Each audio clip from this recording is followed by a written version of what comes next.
The night was dark and moonless, the kind of darkness that seems to swallow everything. The only light came from the feeble glow of my car's headlights cutting through the inky blackness ahead. I gripped the steering wheel tightly, my knuckles turning white. As I navigated the desolate road that seemed to stretch endlessly into the void.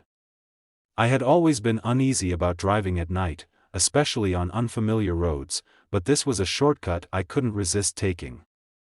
The GPS had promised that it would save me hours of travel time. But as I glanced at the clock on the dashboard, I realized that those hours were slipping away faster than I had anticipated. The road was eerily empty, not a single car in sight for miles. The only sounds were the hum of the engine and the occasional rustling of leaves in the wind.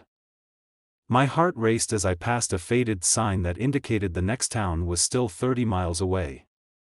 I could feel the isolation pressing in on me, like a weight on my chest. Just as I was starting to regret my decision, the headlights illuminated a figure up ahead. A hitchhiker.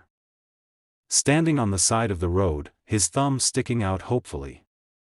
My initial instinct was to keep driving, to not stop for a stranger in the middle of the night. But guilt gnawed at me, and I found myself slowing down. As I got closer, I could make out more details. The man was tall and lanky, his clothes tattered and stained. His face was hidden beneath the shadow of a tattered hat.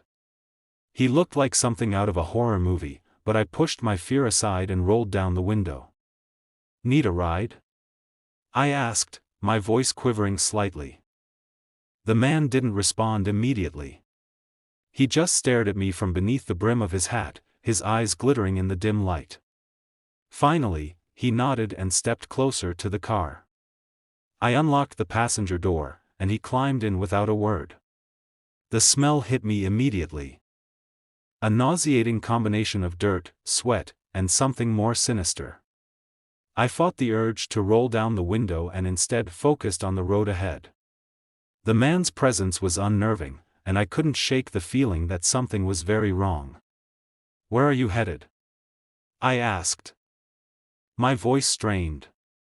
The man's lips curled into a twisted smile. "Just keep driving. I'll tell you when to stop."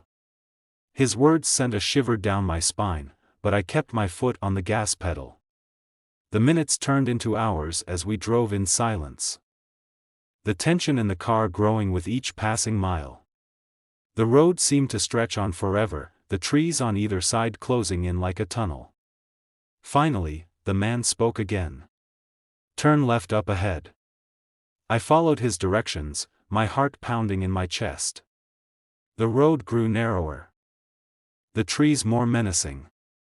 I glanced at the man out of the corner of my eye and saw that his smile had widened, revealing yellowed, crooked teeth.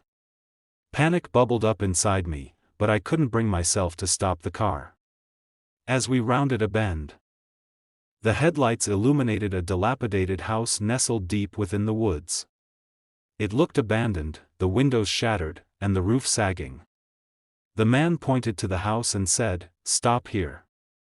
My hands were shaking as I pulled the car to a halt in front of the house.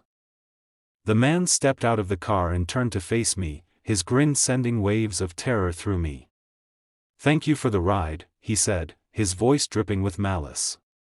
"You shouldn't have stopped, you know." Before I could react, he lunged at me.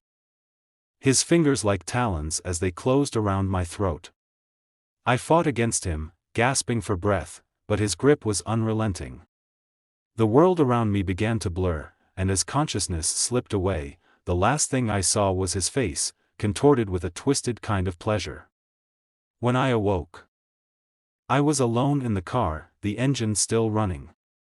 The first light of dawn was beginning to break through the darkness, casting a faint glow over the scene. My throat ached, but I was alive.